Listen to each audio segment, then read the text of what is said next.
सासू माँ बदल गई। कहानी उस घर की है जहाँ बहू और बेटी को एक माना जाता था, लेकिन फिर अरे शिखा बेटा, तू रसोई में क्यों घुसी रहती है? जा, रोटी मैं बना लूंगी।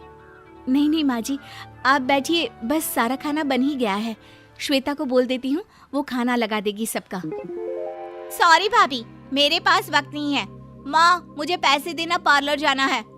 हाँ हाँ चली जाना, भाभी को भी ले जाना। वो भी जाने को बोल रही थी पार्लर, पर पहले ना मदद कर दे उसके खाना लगाने में। देख माँ, वो बहू है, उसे बहू रहने देना, इतना सर पर मत चढ़ा भाभी को। श्वेता, ज्यादा मत बोला कर। बहू और बेटी में कोई फर्क नहीं होता है। जा जाकर काम कर। ननद को माँ का भाभी से इस तरह प्यार करना बिल्कुल अच्छा नहीं लगता। वो बार बार किसी न किसी तरह माँ को भाभी के खिलाफ भड़काती रहती, लेकिन कोई फायदा ना होता। एक रोज, अरे बेटे किशन, जा बहू को कहीं घुमा कर ला, सारा दिन घर में काम करती रहती है। हाँ हाँ माँ, हम लोग जा रहे हैं ना गोवा। अच्छा जी, भाभी ने तो हमें बताया भी नहीं। वैसे तो सारी पंचायत करती है, ये गोवा वाली बात क्यों छुपा गई हमसे? अरे क्योंकि उसे खुद नहीं पता था बहन। मुझे टिकट सस्ती मिल रही थी तो मैंने बुक कर दिया। हाँ शिखा, पैकिंग कर ले, संडे हम जा रहे हैं गोवा। दोपहर में शिखा पैकिंग कर रही थी कि सास आ जाती है। ये क्या बहू, साड़ियाँ? अरे गोवा जा रही है घूमने या फिर शादी में मायके हैं? माँ जी, ऐसा कुछ है ही नहीं, समझ में नहीं आ रहा क्या रखूं कपड़े में। अरे तेरी और श्वेता की साइज तो एक ही है, उसके कुछ मॉडर्न कपड़े ले ले, आकर लौटा देना। हाँ माँ जी, ये ठीक रहेगा। शिखा श्वेता के पास जाती है और उससे कपड़े मांगती है। ना जी ना, मैं अपने कपड़े ना दूं, वैसे भी फैल जाएंगे मेरे कपड़े, बहुत महंगे वाले हैं। शिखा मुंह लटकाकर कमरे में आ जाती है तो सास कहती है, चल तैयार हो जा, तुझे मैं शॉपिंग करा कर लाती हूँ गोवा की। बस फिर क्या था, सास बहू निकल जाते हैं मार्केट और एक से बढ़कर एक ड्रेस खरीद कर घर आते हैं। पहले बता देती कि नए कपड़े दिलाने वाली है भाभी को, तो मैं अपने ही दे देती ना भाभी को, मुझे दिला देती नए कपड़े। देख श्वेता, परिवार का मतलब सबके साथ रहना होता है, ना कि सिर्फ अपना सोचना। वैसे भी तुझे अच्छे संस्कार सीखने चाहिए। और रही बात कपड़ों की, तो शिखा, आज से घर पर भी तू मॉडर्न कपड़े ही पहनेगी। कोई जरूरत नहीं है ये साड़ी वाड़ी लपेटने की। अब क्या था, घर पर श्वेता और शिखा एक जैसे रहते। एक बार पड़ोसन आती है। अरे बेटा, अपनी माँ को तो बुलाना जरा, बात करनी है। शिखा सास को बताती है और रसोई में चली जाती है। ये आपकी बेटी बहुत बड़ी हो गई है, इसके लिए एक रिश्ता है, कहो तो बता दूं। ये बेटी नहीं बहू है, घर में सब एक जैसा ही रहता है। वैसे मेरी बेटी भी बड़ी हो गई है, कोई रिश्ता हो तो जरूर बताना। पड़ोसन रिश्ता लेकर उन लोगों के घर आती है। तब श्वेता की होने वाली सास कहती है, तो ये घर है, कितने मंजिल का है? और ये बहू ने आपकी क्या पहन रखा है, जीन्स टॉप? अरे भाई, साड़ी वाड़ी नहीं है क्या इसके पास? देखिए, सर्दी है तो साड़ी में बहू कैसे मैनेज करती, वैसे पहनती है साड़ी भी।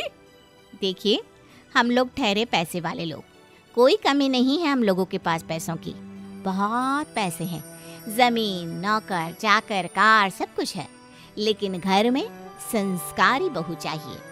समझ रही हैं ना आप? सास कुछ कहती कि श्वेता बोल पड़ती है, हाय रे, नौकर चाकर से लेकर जमीन, कार, पैसा, हाँ हाँ, मुझे रिश्ता मंजूर है, मंजूर है मुझे। अरे रुक जा श्वेता, मैं बात कर रही हूँ ना। देखिए, हम लोगों के घर इतनी आजादी नहीं मिलेगी। अरे हाँ कर देना माँ, हाँ कर दे जल्दी से। सास क्या करती, बेटी की शादी ऐसे घर में कर देती है जहाँ ना उनके विचार मिलते हैं और ना ही आचार। शादी के बाद एक रोज फोन पर, श्वेता बेटा, एक बार घर आ जा, बहुत दिल करता है तुझे देखने का। माँ, वो घर पर बहुत काम होता है, कैसे आऊँ? बड़ा घर है, लेकिन आने जाने वालों की लाइन ही लगी रहती है। बेटा मैं तो जानती थी उस घर का हाल, लेकिन तू ही नहीं मान रही थी। माँ देख, हर घर का यही हाल है। तेरी बेटी को यहाँ घूंघट हटाने की परमिशन नहीं है और एक तरफ भाभी स्कर्ट पहनकर घूम रही है। बेटा मुझे क्या पता था कि मेरी बेटी को ससुराल के नाम पर पिंजरा मिल जाएगा। अच्छा माँ, फोन रखती हूँ, सास को गर्मा गर्म रोटी खिलानी है। तुम लोगों की तरह नहीं कि एक रोटी बनाओ, एक सब्जी बनाओ, फिर सारा दिन फ्री होकर घूमो। सास फोन तो रख देती है, लेकिन सोच में पड़ जाती है कि एक तरफ बेटी जिसे कोई आजादी नहीं, वहीं दूसरी तरफ बहू जिसे देखकर लगता ही नहीं कि उसकी शादी भी हुई है। अगले रोज। शिखा, अरे ओ शिखा। हाँ माँ, क्या हुआ? कुछ चाहिए आपको? मैं जिम जा रही थी। जिम के कपड़ों में बहू को देखकर सास को घूंघट में अपनी बेटी का ख्याल आता है। देख बहू, घर में बहू की तरह रहा कर। इतने टाइट कपड़े पहनकर जिम जाना पसंद नहीं मुझे। जा जाकर रोटी बना। रोटी? माँ अभी तो शाम के 6 बजे हैं, इस वक्त रोटी? अब क्या मेरे खाने पीने पर भी पहरा है?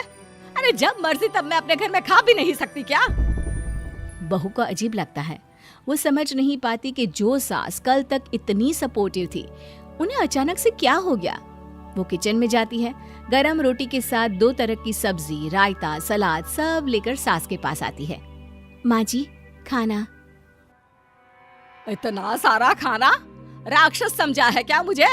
रोटी मांगी थी मैंने गर्मा गर्म बस। पर माँ जी, रोटी खाती किससे आप? सब्जी तो बनानी थी ना। अरे भूख मर गई मेरी तेरी बहस से। जा जाकर काम कर, अंदर पूरी रसोई साफ कर। बहू अंदर चली जाती है। थोड़ी देर में श्वेता घर आती है। अरे शिखा जल्दी से चाय ला, पकवान बना, मेरी बेटी आई है। अरे नहीं नहीं माँ, ड्राइवर बाहर खड़ा है। मैं तो घर का कोई सामान खरीदने के बहाने यहाँ आ गई हूँ, मुझे जाना होगा। अरे बेटा, पर कितने दिनों बाद देख रही हूँ तुझे, रहने आ जाना 2-4 दिन के लिए। आ जाऊंगी माँ, जब मेरी सास मरेगी तब। मैं तो रोज मन्नत मानती हूँ कि मेरी सास मर जाए तो अच्छा है। अच्छा चल, जा रही हूँ माँ। हे भगवान, कैसे कैसे दिन देखने पड़ रहे हैं मेरी बेटी को। सास अंदर जाती है, जहाँ श्वेता की जिम वाली सहेली का फोन आया होता है। क्या बात है, आज जिम नहीं आई? अरे पता नहीं यार, आज माँ को क्या हो गया अचानक। पर खैर कोई नहीं, लगता नहीं कि मैं अब जिम आ पाऊंगी। शिखा स्पीकर पर बात कर रही थी, जिसे सास सुन रही थी।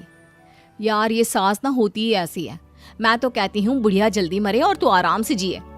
शिखा को सहेली की बात पर गुस्सा आ जाता है। माँ के मरने की कौन सा बच्चा दुआ मांगता है मोहिनी? आगे से ऐसी बात मेरे सामने मत करना। हमारे घर की शोभा ही माँ है। क्या हुआ जो थोड़ी सख्ती दिखा रही है? उसमें भी कोई ना कोई उनकी भलाई ही होगी। मैं तो कहती हूँ भगवान मेरे जैसी सास सबको दे, जो सिर्फ माँ की तरह है। सास वाली तो कोई बात ही नहीं है उनमें। सास ये बात सुन रही थी। उनकी आंख में आंसू आ जाते हैं कि क्यों वो बेटी की किस्मत में बहू को भी भागीदार बना रही थी। शिखा, अरे ओ शिखा, क्या हो गया? जिम नहीं जाना क्या?